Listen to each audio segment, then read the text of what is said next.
They live in both worlds at once, the seen and the unseen. We're continuing our study of the free peoples of Middle-earth with Chapter 3, Elves, starting with Elrond, in just a few minutes on this podcast mini-series. Stay tuned. Big shout out to LOTR project. That's http://LOTRproject.com/map. Boy, oh boy, this map, this interactive map that's online has been very helpful in me making mini maps based on the different locations in the Lord of the Rings mythology. I wouldn't have been able to do it without the help of this website, as well as some other sources. I'll provide links in the description. Map geography has always been an enjoyable but yet a challenging subject for me. So this has been these tools have been very helpful in helping me to communicate better the different types of maps in the Lord of the Rings. Now, on with the show. Video Gamers Oasis on YouTube presents podcast mini-series, The Lord of the Rings, The Fellowship of the Ring, Visual Companion, My Reading and Commentary. Again, welcome back to another episode of my podcast mini-series, The Lord of the Rings, The Fellowship of the Ring, Visual Companion. I'm your host, Jeremy. Recently, we finished the chapter on men.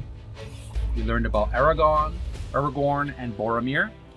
Now we're moving on to a new section of a race of creatures in the Lord of the Rings fantasy epic. We're going to learn about the Elves. This is section 3, or chapter 3 you could call it.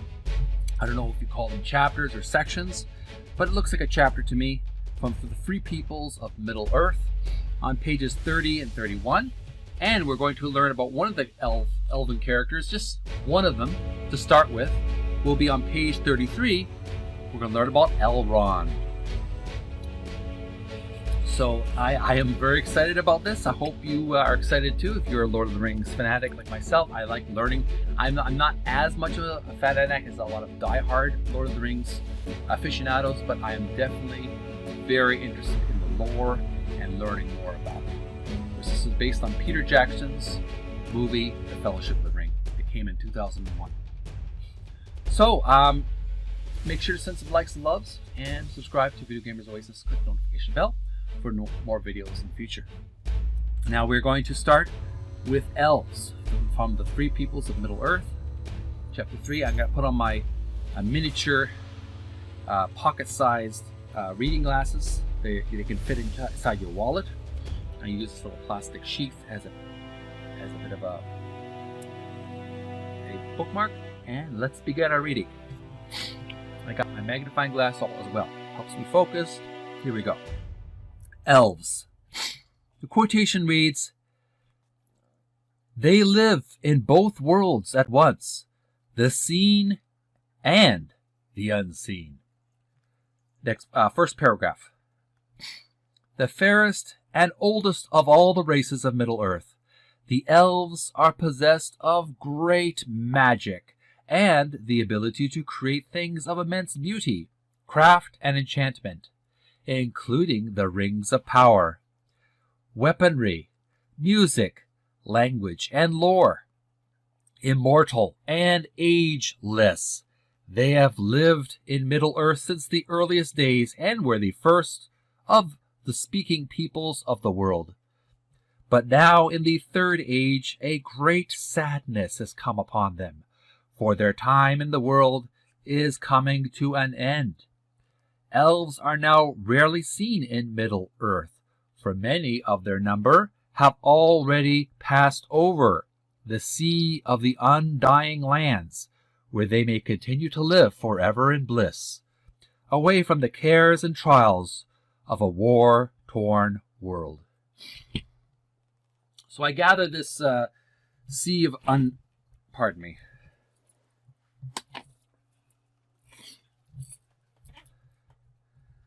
So what I've heard from the various commentators on the lore, the Sea of Undying Bliss is some kind of afterlife where elves go, or it might be other creatures as well.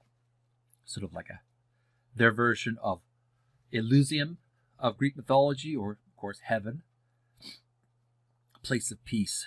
So they are very magical beings. They are somehow half physical, half spiritual beings. They are somewhere in between, in the middle, kind of straddling the spiritual world and the physical world. And here we have one of the characters, Elrond. You'll learn more about him later.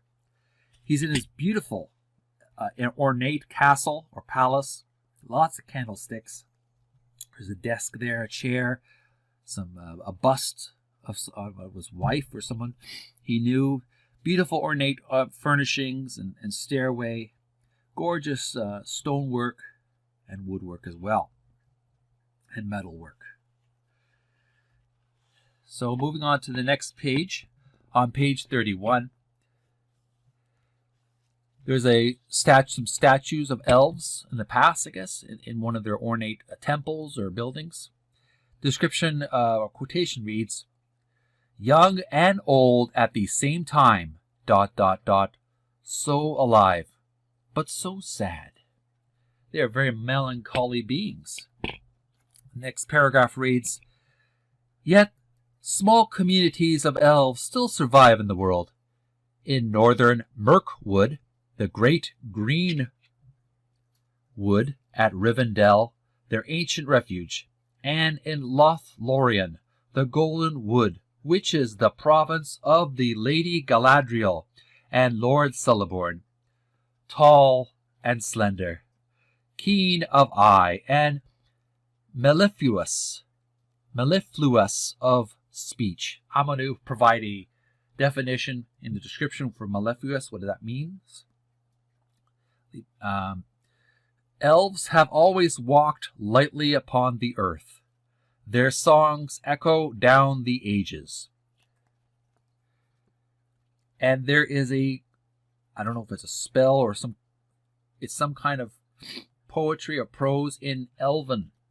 And it reads, "Nai turvantel ar verivantel I Valar, Teliana nuvilia." And that translates as, "May the Valar protect you on your path under the sky." Beautiful, very beautiful blessing there. And next we have Rivendell. And description reads below, "There's magic here, right down deep, where you can't lay your hands on it." Paragraph reads, "Rivendell has stood for thousands of years as a last haven and hidden refuge protected against all evil things by the power of the elves. It lies in a deeply riven valley in eastern Eriador, in the foothills of the towering, snow-capped Misty Mountains. There, within sunlit gardens, terraces, and courtyards, nestles a cluster of elegant elven buildings, ornately carved and decorated with statues, wall paintings, and fine tapestries." I think one of the things we saw was above, perhaps. And the last paragraph reads, "Its master is Elrond, lord amongst elves. And it is in Rivendell that the Council of Elrond is held, to discuss the matter of the One Ring, and how it may be destroyed." That's a very important issue in this entire story. The entire epic is to destroy the One Ring, for it is evil. And the Elrond is the leader of the elves who hosts a council of the One Ring to find a way to destroy it. Moving on to page 32. We are on to a next chapter. We're going to learn about the Elrond we were just speaking of, Lord Elrond. And of course, we know the actor who plays him. He was in The Matrix, played Agent Smith. He also played V in the movie V. V for Vendetta, that is, not to be confused with the V television series, but V for Vendetta, where he wears the mask. This time he's showing off his handsome face. Obviously, it's safe to say that. But he's got a nice armor on, elven armor. Really interesting combination of plate armor and chain mail. In the middle, he's in a battle against. In this scene, he's in a battle against Sauron. In the early part of the movie. Page 33. We're going to learn about Elrond. We're going to learn about the Elves from the free peoples of Middle-earth, starting with Elrond. It was during the war against Sauron in the Second Age that Elrond founded the haven of Rivendell as a safe refuge for his people, and he has been its lord ever since that time. He fought in the Battle of Dagorlad, in the last alliance of elves and men, serving as herald to the Elven king Gil-galad, who fell in that great battle. When Isildur cut the one ring from Sauron's hand, it was Elrond who urged him to destroy the ring in the cracks of doom. But his wisdom went unheeded, and instead of being destroyed for all time, Sauron was given yet another chance to rebuild his powers. Elrond truly was a wise counselor, but the King Isildur, or Prince Isildur, was very ignorant of his counsel. Next paragraph. Millennia old, Elrond, half-11, is the son of Arendelle, the Mariner. Hope I pronounced that correctly. Mariner and Elwing. He is a legendary healer and the guardian of a vast store of elven lore. He is also the bearer of Vil-ya, the Ring of Air, one of the 3 great elven rings that were forged in the Second Age of Middle-earth. His name, half-elven. I gotta really pronounce that correctly. I don't know why I've said half-11 in the past. That's a sloppy pronunciation. Half-elven derives from his ancestry, for he could trace his line directly back to the hero Beren, a mortal man, and Lúthien, the elven princess who, out of her great love for Beren, gave up her immortality to live out her days with him in Middle-earth, instead of taking passage to the undying lands. What a great sacrifice of love. Second last paragraph. It is Elrond who calls for a council of Rivendell between representatives of all the free peoples of Middle-earth to decide what is to be done with Sauron's ruling ring. Elrond, half-elven's daughter, is the beautiful Arwen, and he also raised the heir of the Dunedain, Aragorn, the son of Arathorn, under his protection at the Elven refuge, against the day when Aragorn might claim his rightful inheritance. So there we have another photograph of Elrond. You can see he's in deep thought, sitting in his throne, I could call it. He's in deep thought and considering his options.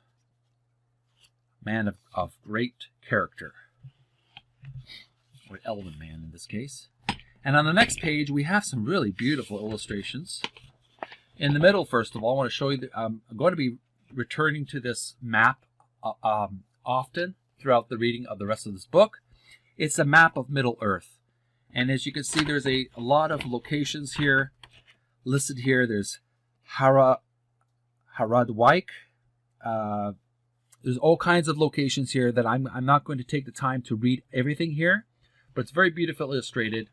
And I'll look at the map later as we go through different characters and races in the Elven lore, Elven world.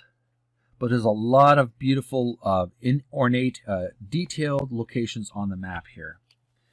Very beautiful, and I'm going to have to reproduce this photo so we can see a better view of it and not fold it in half. It's kind of distracting to have a fold of the pages right in the middle of the map. And in the left side of the page, We have some photographs here. First, top left corner, we have Hobbiton. Hobbiton, a pretty rural village in the Shire to the northwest of Middle-earth, which is home to Bilbo and Frodo Baggins. Weathertop, the southernmost of the Weather Hills, between Bree and Rivendell, on which stand the ruins of the ancient tower of Amon-Sul, where the hobbits encounter Sauron's Black Riders. Bree, a town of men and hobbits, situated on a crossing of two great roads on the way east out of the Shire. Rivendell, the elven refuge founded by Lord Elrond, which lies at the foot of the Misty Mountains. Misty Mountains, the towering mountain range that runs like a great spine from the frozen northern waste to the Gap of Rohan. Khazad-dûm, also known as Moauro, the greatest of the dwarf halls, carved deep into the rock beneath the Misty Mountains. Lothlórien, the elven woodland realm west of the River Anduin, ruled by Lord Celeborn and Lady Galadriel. River Anduin, a great river which flows from the Grey Mountains in the north to the Bay of Belfalas in the south. Edoras, the capital of Rohan, kingdom of the Horse Lords, which lies between Eriador and Gondor.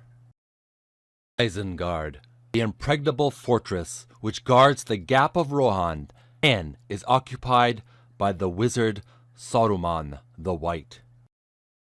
Minus Tirith, the seven-leveled chief city of the kingdom of Gondor in the south of Middle-earth, bordering the lands of Mordor. And last, but certainly not least, Mordor, the dread realm of the Dark Lord Sauron in the far southeast of Middle-earth. It is the home of the main villain in the entire story.